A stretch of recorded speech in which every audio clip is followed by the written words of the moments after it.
7 months. That's twice as many year-to-date last year. We've taken over 6,000 firearms off the streets. 6,000 guns are no longer in the hands Mr. Chairman, of there are criminals 21 in ayes and 7 6 months. noes. We've identified and found and located 4,700 child victims. Mr. Chairman? That is a Point of inquiry. 35% Wait to say his increase point? year-to-date Am I correct that last the year.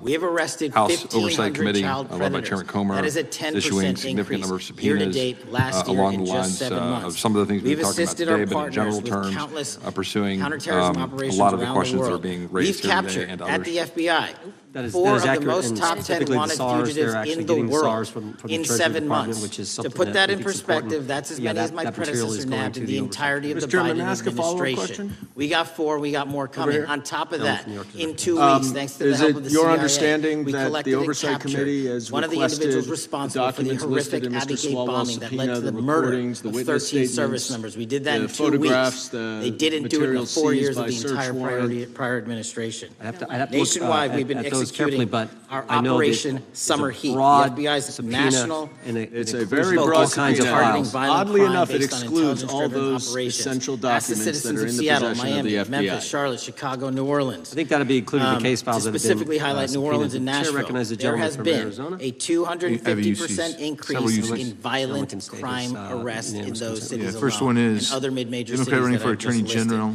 In just a issues few short months, profanity-laced Charlie we Kirk have post. already unleashed 1,000 This one, FBI Cleveland Fire personnel Chief removed from across duty this over country. incendiary Every Charlie single state Kirk across social this media country post. is getting a plus up. This is a Next one, fiction generic that the condemnations FBI of is political short, violence or won't that stop we are the left from compromising the escalating. men and women in the field. Objection. They do not need to be in Next one Washington, is, D.C., so we're sending them into the field few to weeks each before and every Charlie one of Kirk your was states. assassinated, CNN Because runs of a that, widely crime viewed is at interview an with all-time Destiny, low. describing Charlie Kirk as We had to do spawn it because of the Satan. explosion of crime. Without objection. And maybe the most important stat for Americans to realize And in just 7 months, we are on track the next to one produce is, the lowest murder rate in modern U.S. history by having trouble double finding this. digits. Those are results not of mine. Those are results of the men and women of the FBI. If you want to criticize me, bring I it will- on. I will But submit do it not for the attack record the later, brave leaders in the rest of field. these. I have another We are 30, also so working I'll just- 24/7, Mr. 365 on the opioid epidemic that is Gentleman from killing New York is recognized more for than one hundreds of minute. thousands of people a Information with year. respect to everything that We have Mr. seen Biggs just read. 1,600 kilograms of So fentanyl what? off the It's all free streets so speech. far in 7 months. Year-to-date, 25% Amendment is- increase. To put that in perspective, that's enough Alive to and well kill in a this great third country, and of thank the you, gentlemen, American for that. population, The 120 gentleman from million Florida. Americans. Purpose of the gentleman's secret 100,000 recognition. kilograms of cocaine and meth the gone question that off the Mr. Roy was streets. raising Earlier about this how that year, is being I done in highlighted in oversight Cincinnati, committee Ohio, how Mr. we're getting Roy asked creative him to because he chase believes that down should be those that done were in the willing to do Judiciary harm Committee to our instead, or he was citizens, just confirming not just by that it's striking being at the done in heart general. of I don't the know the motives fentanyl behind Mr. Roy's producers, statement. but I the just know what fentanyl Mr. Roy precursor said. companies in China. And we I indicted think for Mr. the Roy's first here. time multiple Yeah. companies That in concludes individual- not just in America, but Well, you can in talk to mainland him. You can go China talk to him. that You are can walk right producing across the thing. ingredients That I get concludes one today's final- hearing. fentanyl Final that UC? kill our children. And we're Man, gonna this is a keep record going. day for UCs. Go ahead. The Counterterrorism gentleman work, from Maryland is cyber recognized. attacks, Timeline, foreign UC. adversaries thank are you. something This the is FBI it. must Timeline never sleep suggests on, and Trump we are team not changed sleeping. its tune on In the Epstein counterintelligence Files space alone, after this Trump year, was told year to he date, was in 30% them. increase CNN in politics. counterintelligence Without arrests objection, from the without objection, DPRK, all members will have Russia, 5 legislative Iran, days and to submit China. additional written And I want the questions American for the people to witness know, or in additional this setting, materials there's a lot for of the work that record. the Without brave objection, men the and women hearing in the FBI are is doing, we just adjourned. can't get into, but they don't stop. Our cyber threats, ransomware attacks, those harming our children online. We have nearly a 20% increase in indictments arrests in 7 months alone this year. We're going after those that harm our malware, infrastructure systems, telecom systems, and energy structure. Combating SALT and Vault typhoons are just a little bit of the examples we're doing. Maybe most importantly, under the counterterrorism and domestic terrorism umbrella, are nihilist, violent extremists, and those that label themselves 764, who wish to go online and convince children to maim and mutilate themselves and commit suicide. And we are producing record numbers of arrests under that umbrella organization. We even stopped an individual in a 764 network who wanted to conspire to kill an adolescent girl. He is now in custody. Transparency remains one of my main priorities at the FBI. And this is what I've done in my 7 months at the helm. We've produced more than 33,000 pages of documents to Congress to a variety of committees, including, I believe, 7,500 to this committee alone, if memory serves me correct. To put the 33,000 in perspective, my predecessor in 7 years produced 13,000 pages in total to the United States Congress. His predecessor in 4 years produced 3,000 pages in total. I repeat, I have produced 33,000 pages in 7 years to this Congress and will continue to do so. I'm dedicated to restoring the trust and the mission and the integrity of the FBI, and we cannot do so without congressional oversight, and I promise you I will continue to do so.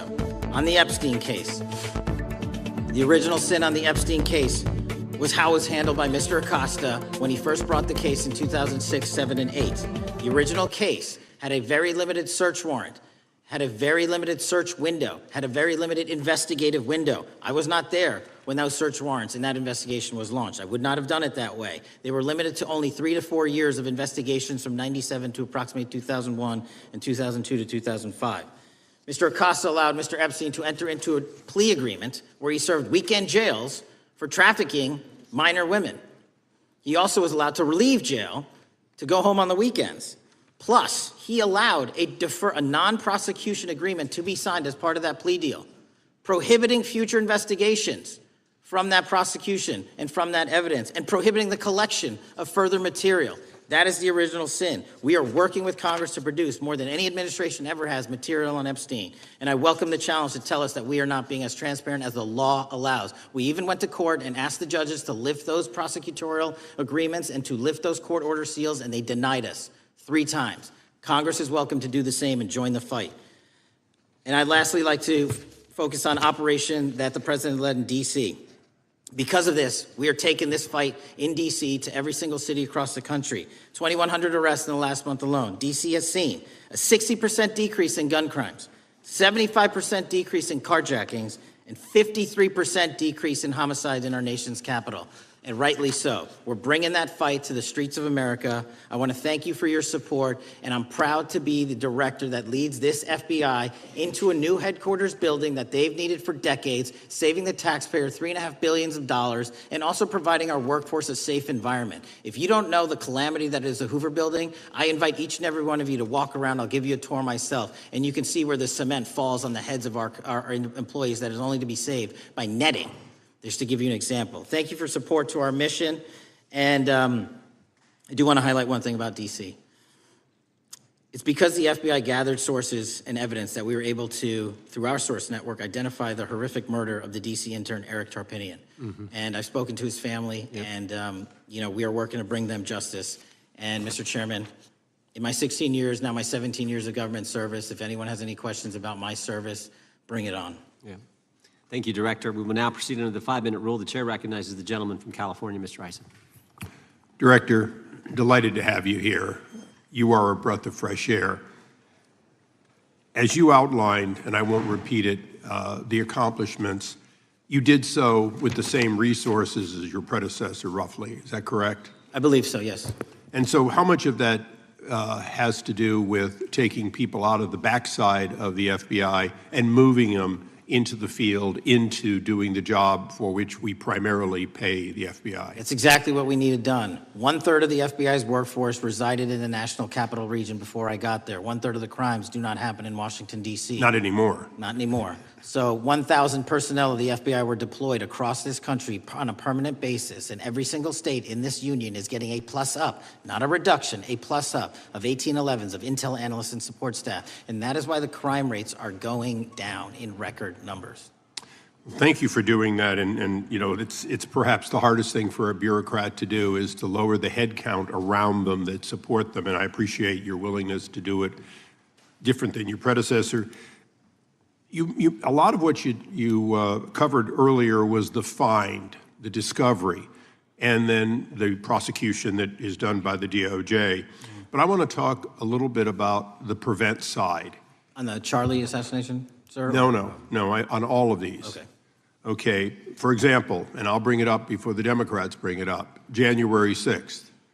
January 6th, we now know, because of your find, that in fact there were people involved who were not just observers but participants who in fact, it's been alleged, and I personally believe, in fact, were part of promoting, perhaps even the one woman who died, encouraging her to walk through a door that led to her death. When you see that kind of activity, and you know it was done under predecessors with full knowledge, whether it's January 6th, where embedded people crossed the line, or any other activity, including obviously the Russian hoax that we're now dealing with up in front and center. My question to you is, what can you or others do to prevent it from occurring again? Not on your watch, but on future watches. How can we know that this won't happen again the moment you leave the FBI? It's simple. What I'm doing through our leadership cadre is having FBI agents do what they were trained to do, not what they were not trained to do, not put them in situations that both harm them and the public. We're also utilizing our SORT networks and prioritizing the threat structure to go after the narco traffickers, the counterterrorism people, the counterintelligence threats, and the cyber threats. That's what they were trained to do, and that's what we're letting them do.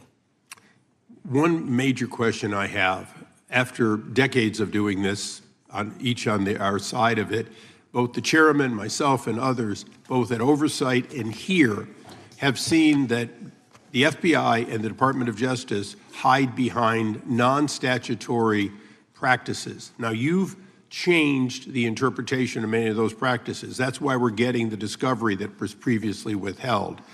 How do we work together to make sure that we never again have false walls, non-statutory walls that say the Department of Justice has a prohibition about giving, quote, you fill in the blank, that has led to the chairman not seeing anything until you took over? I'm wedded to aggressive constitutional oversight. Having been a House congressional staffer, I know that is an important part of securing our democracy. And the way we make it an everlasting, enduring process is by showing the American people the results of what we are doing and the important work of this committee and putting it out to them so they can see government waste, fraud, and abuse. And then they can demand from our constituents and our electors that they want this process to continue. Last major question here. Some things are so sensitive that we both would agree they cannot be made public.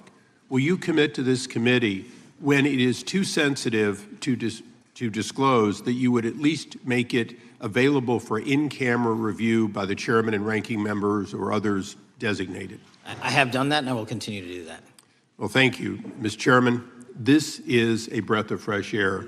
This is the beginning of what we need. But my questions today for the director are ones in which I believe that we do need to codify by agreement or by statute if necessary, the kind of openness and transparency that we're seeing from this administration, the kind of discovery that's allowing us to do our oversight properly.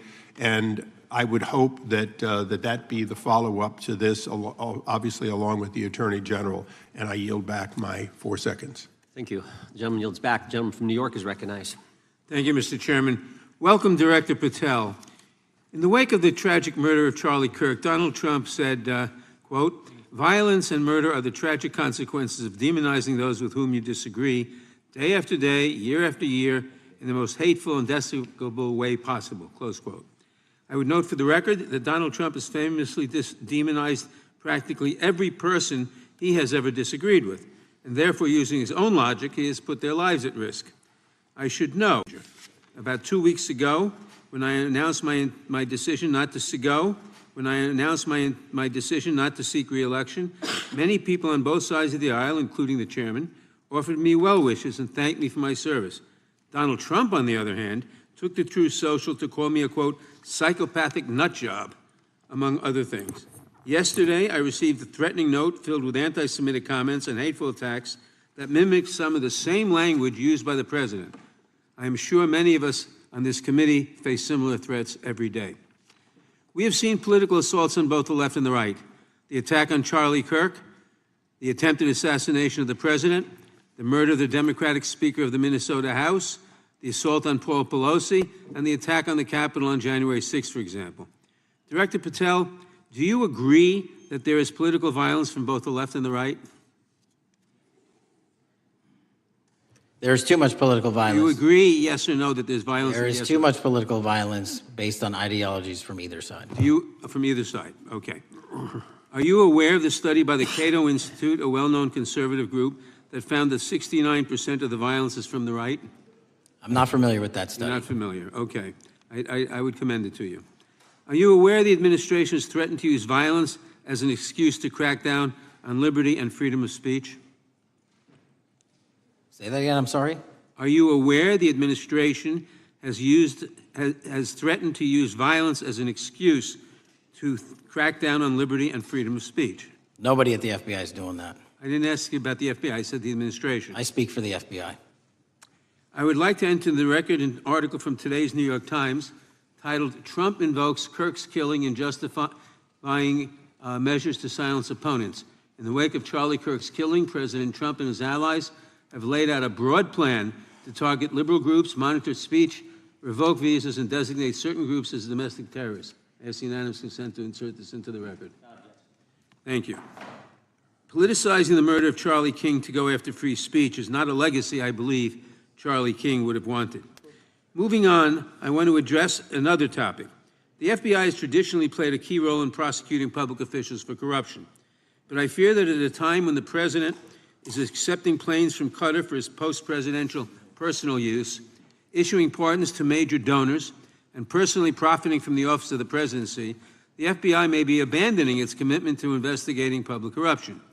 Since its creation in the wake of the Watergate scandal, the Public Integrity Section has been one of the crown jewels of the Department of Justice, investigating and prosecuting corruption among the nation's public officials and acting as a key safeguard against politicized prosecutions. This section's work has been supported by an elite squad in the FBI devoted specifically to rooting out corruption.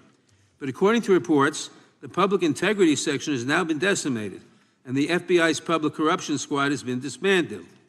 I would like to submit for the record a New York Times article entitled, FBI Dismantles Elite Public Corruption Squad. I ask unanimous consent. Thank you. These actions are an invitation to corrupt politicians to break the law, since they know that the government is asleep at the switch.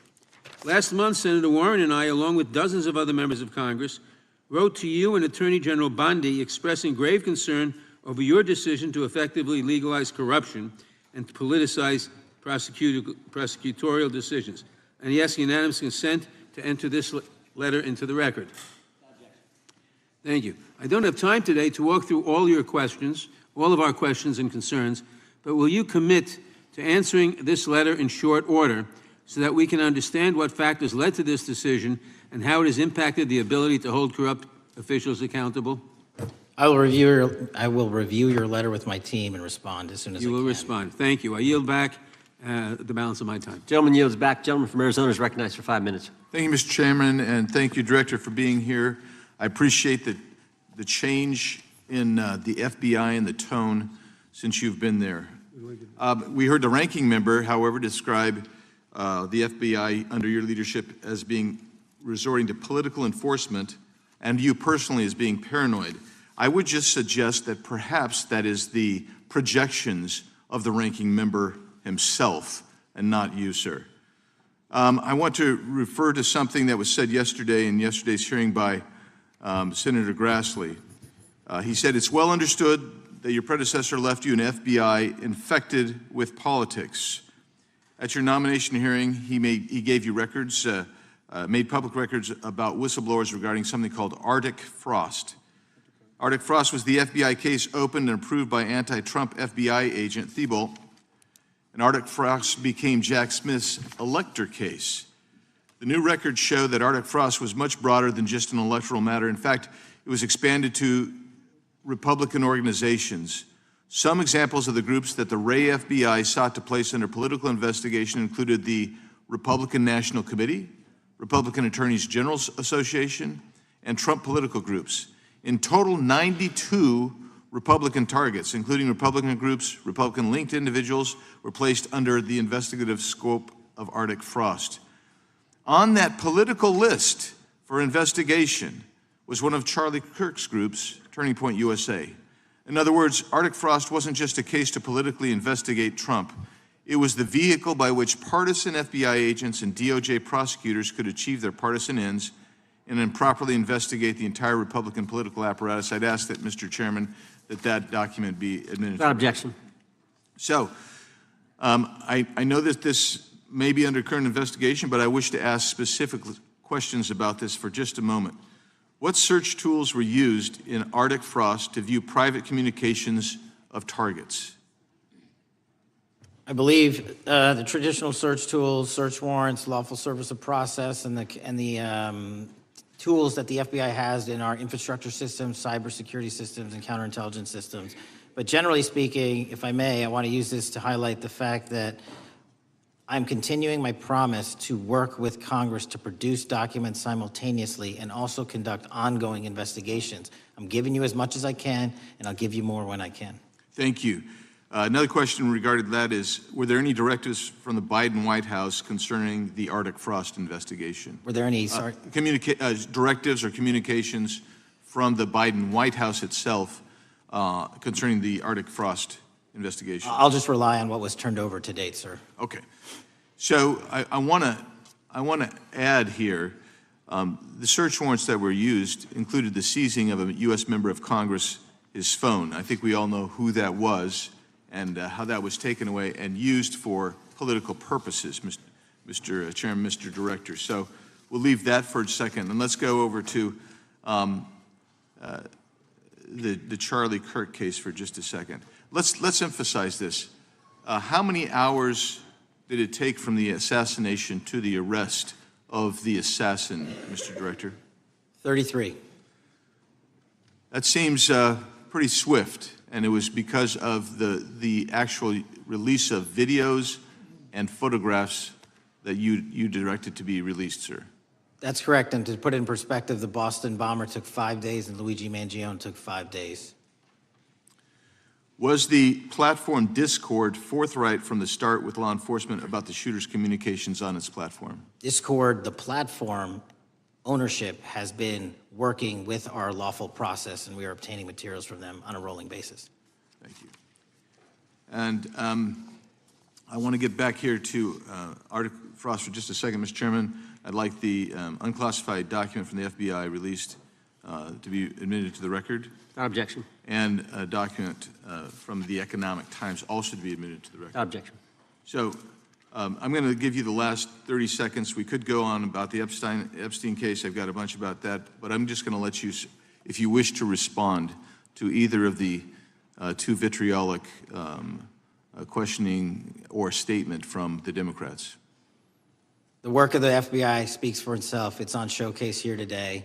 Anyone that wants to attack the FBI can attack me, but leave our leadership structure alone. When you have 23,000 violent felons arrested, twice as many as this time last year, the work speaks for itself. Thank you, Mr. Chairman, and thank you. Appreciate your good work, Director Patel. Yield back. Gentleman yields back. Gentleman from Maryland is recognized. Thank you kindly, Mr. Chairman. Director Patel, before you joined the FBI, you railed against it for covering up Jeffrey Epstein's human trafficking ring. Let me refresh your memory with this clip. Has Epstein's list, they're sitting on it. That doesn't seem like something you should do. You're protecting the world's foremost predator. That seems like an evil thing to do, regardless of who may be embarrassed in the release of that list. Why is the FBI protecting the greatest pederast, the largest scale pederast in human history? Simple, because of who's on that list. So you finished that December 2023 interview with a challenge to the FBI and harsh words for Republicans in Congress for not getting the Epstein files out to the public. You can see this clip. Boy pants, and let us know who the pedophiles are. Put on your big boy pants and let us know who the pedophiles are, you said. You emphasized that the president and the FBI director each had complete authority to release Epstein's client list. You said Epstein's black book is under the, quote, direct control of the director of the FBI. Look at this clip. This is way off the topic, but who has Jeffrey Epstein's black book? Black book. FBI. But who? That is, I mean, there's... Oh, that's under direct control of the director of the FBI. All right, so you were sworn in as director more than 200 days ago. Now the black book is under your direct control. So why haven't you released the names of Epstein's co-conspirators in the rape and sex trafficking of young women and girls? The Rolodex, which is what everybody colloquially refers to as the Black Book, has been released. Oh, no, you're talking about what the journalist got 5 years ago? No, that's not what we're talking about. We're talking about what you were talking about there, That's the Black exactly Book what I under was the direct control of the FBI director. We have released more material than anyone else before. The Biden administration, Obama administration had the exact opportunities to release this material, and they never did. And if you are selling the men and women of the FBI, Why we're have not you going after changed your child position? predators. Hang on, you said we're not going after child predators. 1,500 child predators arrested this year, 35% increase, I'll reclaim my time. 4,700 child victims Mr. Chairman, I'm going to found. reclaim my time if you could instruct the witness. Why have you changed your position? There you were saying it's under the direct control of the FBI director and all of it should be released. Why have you changed your Everything position? that has been lawfully permitted to be released has been released. And as I told you, Really? the investigation was limited. And let me make something crystal clear. I never said Jeffrey Epstein didn't traffic other people, other women, and they're not other victims. This is the investigation we were given from 2006, 7, and 8, and the search warrants from 2006, 7, and 8. That's what we're working with. Well, wait, have you released all of the stuff that the FBI has seized from Epstein's house? The computers, the emails, the file cabinets, the documents? What about the financial records? Have you released all of that? Everything the court has allowed us to Which release. court are you talking about? 3 separate federal courts have come in and said... We're talking about the evidence you've got. It's got nothing to do with what those courts have. Do you have any idea how the law works? Do you want me to break the law in a federal judge's order? No, I want you to follow your own word, Director Patel. You said up there it was under the direct control of the FBI director. He had the black book. Everything I have direct control over, we have gone to court. You haven't. Complete your sentence. Everything you have direct control over, you said. Have gone to court, and everything we have direct control Patel, over. complete your and sentence. can You said everything. lawfully release. We're releasing. He'd like to complete his answer. You began the sentence, everything you have direct control over, and then you stopped that sentence. You've released everything that you have direct control over? I have direct control over and can lawfully release. If you're not familiar with the court orders, that's not my fault. Oh, I'm Go perfectly, look at them. I'm perfectly familiar court. with them. But how did we prosecute Ghislaine Maxwell? She was prosecuted with the investigatory material that was collected from 2001 and 2005 because of the non-prosecution agreements and the court orders on the investigations and search warrants. We were not able to develop new information. And oh, by the way, Jeffrey Epstein was out for 12 years, and the Obama and Biden administration did nothing to look at his work, his pedophile network. If you want to blame me, that's fine. But now you're blaming the men and women who conducted this stop great that. search. I'm not blaming anybody other than you. You're not keeping your word. You said that you would release all of the materials under your direct control. Has anyone released more information on Epstein than I have? Has anyone? Much did more. Comey, did Ray? Much more. Did they? Excuse me. Much more has come out in the days since the American people in Congress have been demanding it, but it's coming out in dribs and drabs. Why don't you just release the entire file as you promised to do? I literally just told you, there are multiple federal court orders. I'm not going to break the law to satisfy your curiosity. You didn't join us when we filed court to release the court orders. You could have. You have lawyers. You could have shown up. You didn't do that. That's a tiny fraction of the material we're talking about. That is not. It is a tiny fraction. How do you know that? Have you seen everything? It's all misdirected. How do you know The time that? of the gentleman has expired. The gentleman from California is recognized. Well, thank you, Mr. Director. Just to be clear, how many of the Epstein files were released in the 4 years of the Biden administration? 0. And how many have you released? I don't have the number, but it's got to be thousands of pages of stuff. I was going to ask you to begin whether Americans are safer today than they were 9 months ago, but you cited dramatic increases in criminal arrests since you've taken office, a dramatic decrease in crime that's resulted. Who would have thought that taking criminals off the streets would reduce the crime rate? But somehow we have stumbled upon that new truth. But it begs the question, what was the FBI doing during the 4 years of the Biden administration to see that dramatic an increase in work under your tenure? The simple answer is I'm letting good cops be cops. We're working with our state and local law enforcement. We're energizing our partnerships. We're bringing on more task force officers. When you have more cops in the streets, when you're using ground-based intelligence, when you're not weaponizing law enforcement and focusing on D.C. and focusing on the rest of America, this is what happens. It is not a significant mind shift in terms of how we maneuver the FBI. They've wanted to do this work since they signed up. We're just letting them.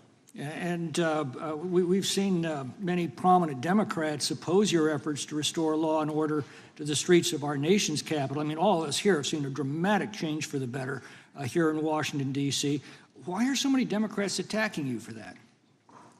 Sir, Democrats have been attacking me for a decade, as is the fake news media. They didn't like the fact that I exposed the Russiagate host and the largest weaponization of the FBI, DOJ, and U.S. history. We proved it to be true with congressional oversight. I'm wed to that congressional oversight and will continue to do that work. Christopher Wray repeatedly warned this committee that the Biden open borders policy had produced a significant increase in terrorist threats that he said kept him up at night. A particular concern, he said, was the 2 million gotaways that entered the country during the Biden administration. That's an average of 41,000 every month. What are the monthly gotaway numbers today? Sir, I'll have to get back to you on the exact gotaway numbers, but identifying that there are gotaways is step one. Going and manhunting them is step two, and that's what we're committing our resources to do. That's my next question, is what progress has the administration made in apprehending and removing terrorist threats that came in during the Biden years? I think you're talking about, if you're not, let me know, known or suspected terrorists, and we've encountered almost zero at the southern border since the southern border has been sealed. But the problem that we are running into is our northern border. It's largely expansive. The enemy has adapted, and we need more focus on the northern border to stop known or suspected terrorists from coming in from places like China, Russia, the Middle East, Africa, Afghanistan. And what can you tell us about the remaining threat posed by potential terrorist cells here in the United States? The terrorist threat that continues to be posed by international terrorists here in the United States is one of my highest priorities. We are working through our intelligence community partners to identify those individuals, and we've taken down numerous individuals in numerous rings across this country to neutralize that terrorist threat, including in places like New York City, Los Angeles, and I believe Dallas, Texas most recently. How extensively did criminal cartels like Sinaloa, Jalisco, New Generation, MS-13, Trinidad, and others infiltrate our country during the Biden administration? By the tens of thousands. Well, and what progress have you been making in combating their presence? I think the DHS is best to speak to that, but I think I can't remember the numbers of tens of thousands or hundreds of thousands of individuals they found that came in illegally, and the tens of thousands that associations to criminal networks have all been deported. And that effort is being opposed every step of the way by Democratic leaders in our cities, some of our states, and right here in the Congress. Isn't that true? Well, we're just working where we can in every single city we can, and I welcome the opportunity to partner with Republicans or Democrats on fighting violent crime like we're doing. Mr. Biggs asked about Arctic frost. What else can you tell us about that and what we need to do to assure that it never happens again?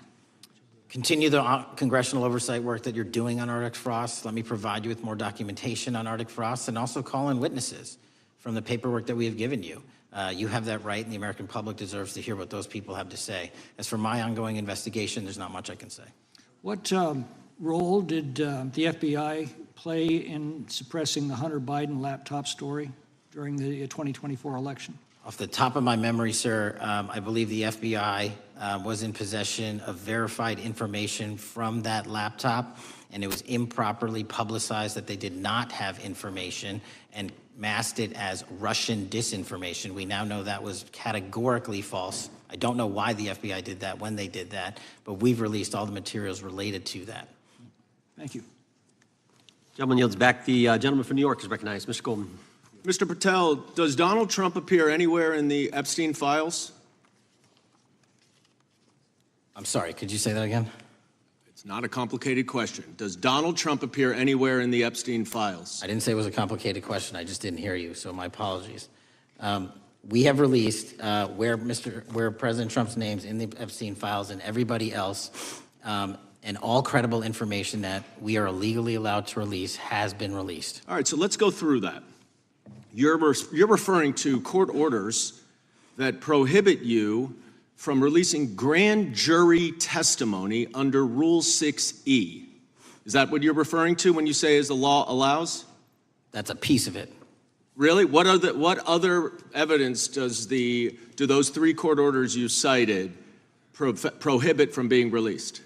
Information that was collected pursuant to those search warrants that were limited in fashion. Wrong. That's not what the court order says, and that's not under 6E. And you're talking, and I said that's 6E, and I said there was others, and I'm answering that. There are sealed court order documents. There are protective orders. They are unsealed as part of discovery given to Ghislaine Maxwell. They are no longer sealed. That's just not true. We can argue about it all you want. Okay, well, you agree that there are, so your testimony here is that the reason why you are not releasing all of the videos that you have acknowledged, there are so many, and that the FBI spent thousands of hours of reviewing, the photographs, the photographs that you have. You're saying that you're not releasing those because there's a court order requiring them to be sealed? Is that your testimony? Never said that about the videos. On the totality of the videos, of the thousands of images that were seized pursuant to the search warrants executed at the time,